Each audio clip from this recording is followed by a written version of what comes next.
Real things in the darkness seem no realer than dreams. Murasaki Shikibu.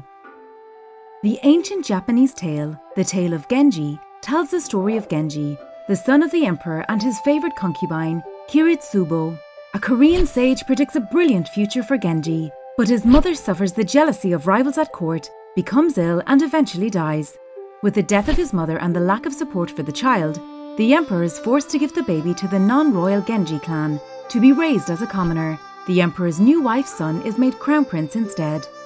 As the tale unfolds, Genji grows up to be an exceptionally handsome and talented young man.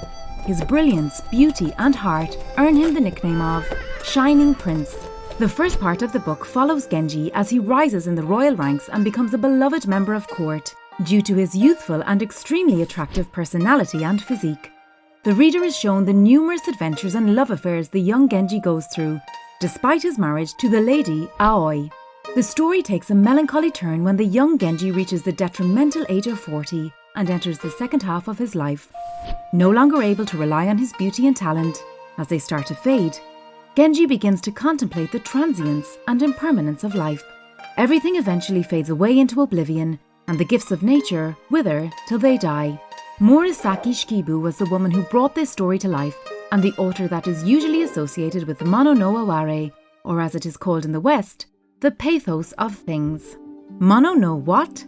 The phrase comes from the Japanese word mono, which means thing, and aware, which was an old way of expressing measured surprise, like the exclamations, ah, or oh. It is usually translated as pathos, deep sensitivity, or simply awareness. The essence of its meaning lies in a heightened awareness of the transience of all the surrounding things, a balanced feeling that evokes a gentle sadness at the prospect of things passing or fading away.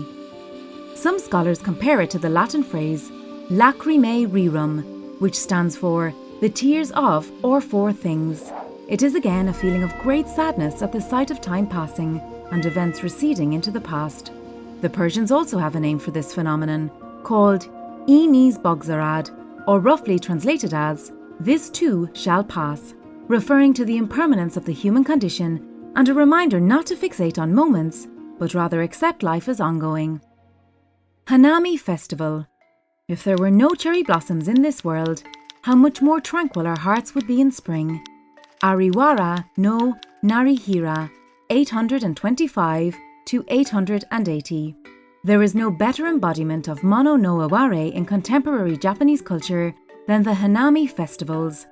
During the Nara period, 710 to 794, it became a custom for the Japanese to gather together in early spring and admire the beauty of the blossoming flowers.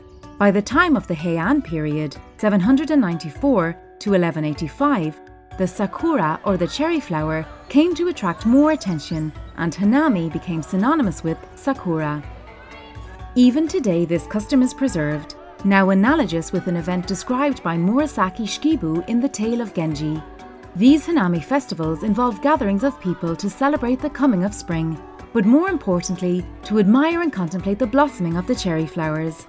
The Japanese people continue the tradition of Hanami.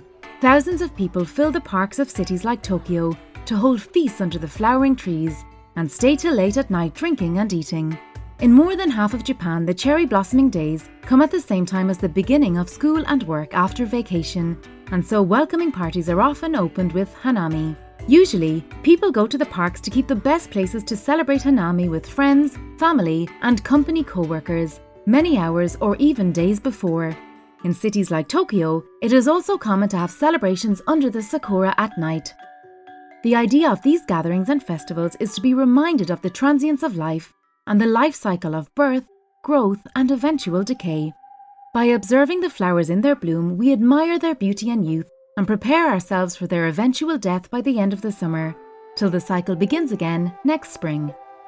Most of us spend our lives like Genji, the first part, enjoying the fruits of our youth, taking things for granted, guided by desire and love, and the second part of our lives are spent preparing for death by taking care of our children, grandchildren, and enjoying the lives we have built. The ancient Japanese remind us that along the way, we should not forget to stop, once in a while, and smell the flowers of early spring, reminding us that they, just like us, are here for a brief moment, till they wither away and disappear.